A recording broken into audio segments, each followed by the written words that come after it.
Ազգային ժողովի նախագահ Ալեն Սիմոնյանը իրավական շահագրգիռ կողմերի հետ քննարկումների արդյունքում որոշում է կայացրել 44-օրյա պատերազմի հանգամանքներն ուսումնասիրող հանձնաժողովի զեկույցն ուղարկել ԱԺ-ի արխիվ։ Ազգային ժողովի նախագահի խոսնակը Factor TV-ին հայտնել է, հաշվի առնելով այն հանգամանքը, որ ժամկետների անհամապատասխանության պատճառով իրավական առումով անհնար է դարձել զեկույցը ներառել ԱԺ լիագումար նիստերի օրակարգում, բոլոր հնարավոր իրավական շահագրգիռ կողմերի հետ քննարկումների արդյունքում որոշում է կայացվել այն ուղարկել ԱԺ-ի արխիվ։ Գաղտնիության թույլտվություն ունեցող յուրաքանչյուր պատգամավոր կարող է այնտեղ ծանոթանալ զեկույցին։ Անդրանիկ Քոչարյանը Factor TV-ի հետ զրույցում հաստատել է, որ նման որոշում եղել է, բայց շեշտում է, ոչ թե արխիվ է ուղարկվում, այլ գաղտնի բաժին։ Այս որոշումը Քոչարյանը հետքայլ չի համարում։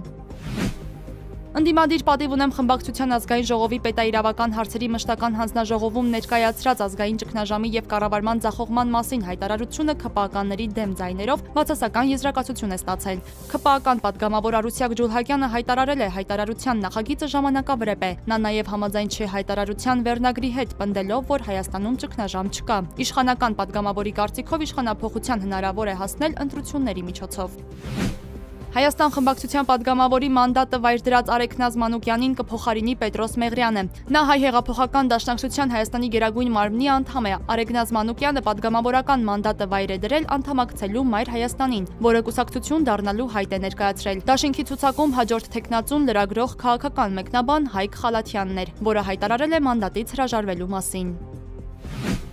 Կոռուպցիայի կանխարգելման հանձնաժողովը որոշել է տուգանել փաստաբան Հայկ Ալումյանին 2023 թվականի գույքի եկամուտների եւ ծախսերի տարեկան հայտարարագիրը հանձնաժողովին չներկայացնելու համար։ Հանձնաժողովը նախ պահանջել է 30 օրում այն ներկայացնել, սակայն Ալումյանը պահանջին չի ենթարկվել։ Մինչև հանձնաժողովի նիստը փաստաբանը հանձնաժողովի էլեկտրոնային փոստին հաղորդագրություն է ուղարկել եւ նշել, որ պատրաստվում է տրամադրել լիազորագրեր իր գույքային դրությանը վերաբերող ցանկացած տվյալ ցանկացած աղբյուրից ձեռք բերելու համար, սակայն կան տվյալներ, որոնք կոռուպցիայի կանխարգելման հանձնաժողովը նույնիսկ լիազորագրի արկայության դեպքում հնարավորություն չունի ձեռք բերելու։ Բացի այդ, հանձնաժողովն ընդգծել է Ալումյանի մատնանշած հայտարարագրերի ներկայացման նման ընթացակարգ նախատեսված չէ։ Արդյունքում Հայկ Ալումյանը կտուգանվի 200,000 դրամի չափով։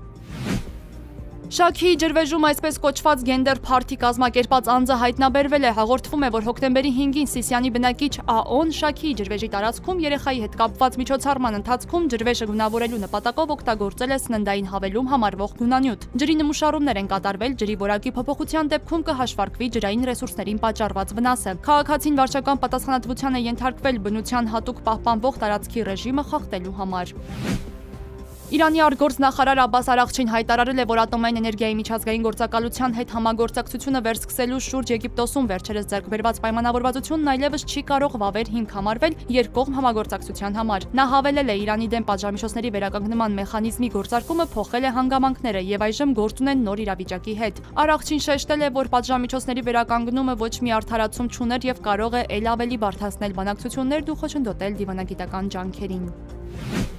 Դնաբքի պատճառով Էվերեստ լեռան տիբեթյան լանջերին ավելի քան 200 լեռնագնաց ձյան թակարդում է հայտնվել։ Հարյուրավոր փրկարարներ ու տեղի բնակիչներ աշխատում են փորձելով բացել ճանապարհը։ Լեռան վրա մնացած բոլոր մարդկանց հետ հաջողվել է կապ հաստատել։ Հաղորդվում է, որ եղանակային նման պայմաններն անակնկալ են եղել ուղեկցորդների համար, քանի որ սովորաբար հոկտեմբերն ամենաակտիվ ամիսներից է Էվերեստում։